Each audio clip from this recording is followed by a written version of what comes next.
মহাকুম্ভের পুণ্যস্থানে গিয়ে পদপিষ্ট হয়ে রামপুরহাটের এক প্রৌঢ়ার সঙ্গে যা হলো, সাথে সাথেই মৃত্যুর কোলে ঢলে পড়লেন সেই মহিলা। মৃতার নাম গায়ত্রী দে, বয়স আনুমানিক 52 বছরের কাছাকাছি। জানা যায় তার বাড়ি বীরভূমের রামপুরহাট পৌরসভার 11 নম্বর ওয়ার্ডের বাউরিপাড়ায়। পরিবার সূত্রে খবর, 4 দিন ধরে তিনি নিখোঁজ ছিলেন। তার মোবাইল বন্ধ থাকায় পরিবারের লোকজন যোগাযোগ করতে পারছিল না। রামপুরহাট থানায় মিসিং ডায়েরিও করেছিলেন পরিবার। এদিকে কুম্ভে স্ট্রিং অপারেশনের খবর পেয়ে উৎকণ্ঠা আরও বাড়ে পরিবারের। শুক্রবার সকালে পৌরসভার পক্ষ থেকে পরিবারের সঙ্গে দেখা করে মহিলাকে খুঁজে বের করার আশ্বাস দেওয়া হয়। এরপরেই দুপুর 4টে নাগাদ এলাকার একজনের কাছ থেকে কুম্ভ মেলায় মৃতদের ছবি দেখে পৌরকে শনাক্ত করে পরিবার। তার দাবি করেন পদপিষ্ট হয়ে গায়ত্রী দেবীর মৃত্যু হয়েছে।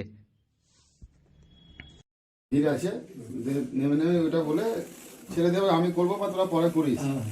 নেমে হলো যে তার কিছুক্ষণ পর ওই মোটামুটি আমার ভাগ্নে করেছিল ওই 7টা, 7:30, 8টা নাগাদ। তখন মেলা বলছে ঢুকছি, চান করতে যাব, অনেক ভিড় আছে, হ্যাঁ ফোন শোনা যাচ্ছে না, ভিড় আছে, আমি চান টান করা হবে, ফোন করবো, নাহলে তোরা একবার করিস, এটাই বলেছিলাম আমার ভাগ্নেকে। তারপর থেকে আর যোগাযোগ মানে সুইচ অফ ফোনে আর যোগাযোগ নেই। আমি যাই বললাম, এখন এদের সঙ্গে আমি হোম সেক্রেটারির সঙ্গে কথা বলেছি। হোম সেক্রেটারি বললেন যে বিষয়টা মানে ডিএমকে জানাতে, এবং ডিএম যেটা আন্ডার সেক্রেটারিকে যেন খবরটা পাঠিয়ে দেন। আর এবং আমাদের হোম সেক্রেটারি বললেন যে তারই একটা কপি যেন ওনাকেও পাঠান, ওরা ব্যবস্থা করছে। এখন পরিস্থিতি কেমন? এখন পরিস্থিতি মানে আমরা তো এখান থেকে কিছু বলতে পারবো না। মানে আমি তো এসডিও, এসডিপিও, ডিএম সবার সঙ্গে কথা বলে এসেছি। গায়ত্রী দেবী রামপুরহাট 11 নম্বর ওয়ার্ডের বাসিন্দা। ওনার বাড়িতে আমরা এসেছিলাম।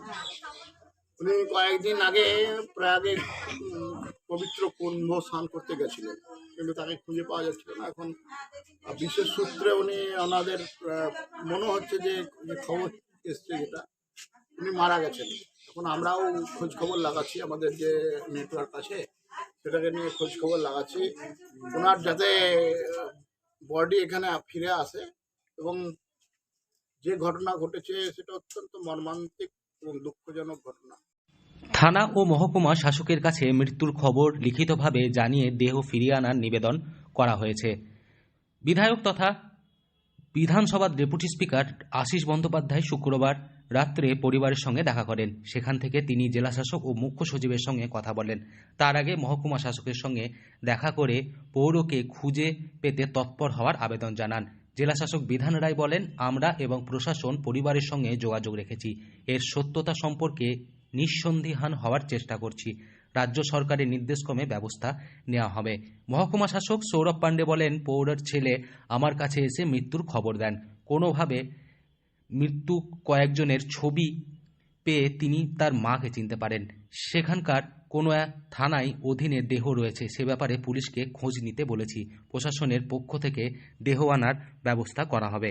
আর এই খবরেই কার্যত কান্নায় ভেঙে পড়েছে পুরো পরিবার। বীরভূম থেকে সৌভিক রায় রিপোর্ট, লোকাল 18 বাংলা।